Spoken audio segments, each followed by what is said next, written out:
King Ajerumu was a powerful king ruling over a very large kingdom far from the cities. He had two sons, Ajeze and Ajeru, twins born on the same day. King Ajerumu was already old and dying, and he was looking to pass the crown to one of his sons. Normally, the throne would go to the eldest son, but since the twins were born on the same day, he couldn't decide. So, he called his wife, Queen Amina, for advice. The queen proposed that both sons be sent into the kingdom, disguised as ordinary men, to find a woman they truly loved, one who would love them in return. Ajeze wasn't pleased with the idea and suggested that he and Ajeru fight for the throne, but their father rejected it.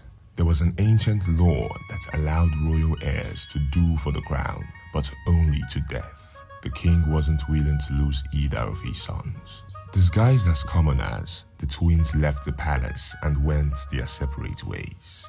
Ajeze, being a playboy, quickly used his charm and little wealth they were given to win a girl's heart. She fell for him easily and he brought her back to the palace. Ajeru, more reserved, struggled. After searching for hours, he came across a beautiful girl named Arike working on a farm with her father, Arombi. Ajeru offered to work in exchange for shelter. Arombi agreed, thankful for the help. Ajeru worked hard and impressed the family. Over dinner, Arombi asked about his past. Ajeru lied, saying he was a traveler searching for someone. Arombi didn't press further, sensing he wanted to keep his story private. A few days later, while out hunting with the family, a tiger attacked and dragged Arike away. Without hesitation, Ajeru chased it deep into a cave. Arike was bleeding badly. She wouldn't survive without help. Arombi arrived shortly after, and while Ajeru fought the beast, pulled his daughter to safety. Though it felt selfish, he couldn't risk losing his only child. Ajeru fought the tiger alone. Both of them suffered grave wounds. Eventually, the tiger retreated, realizing it might die if it continued. Arike stayed up all night, refusing to believe Ajeru was dead.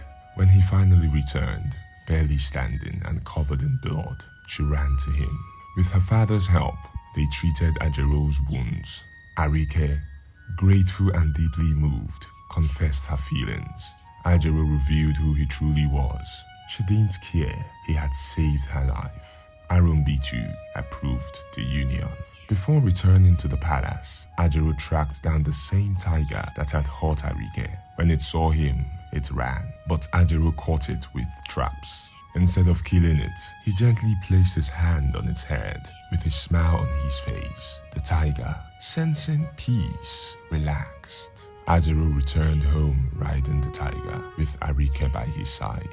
King Ajerumu and Queen Amina were filled with joy. Ajeru introduced Arike, declaring her the woman he wished to marry. The sincerity in his eyes made the king proclaim him heir to the throne. Unlike Ajeze, who had barely mentioned his lover's name, Ajeru's love was clear and deep. Blinded by rage, Ajeze threw his sword and lunged at Ajeru, but before he could strike, the tiger leaped into the court and bit off his arm. Ajeze was exiled for attempting to kill his brother. A year later, King Ajerumu passed away.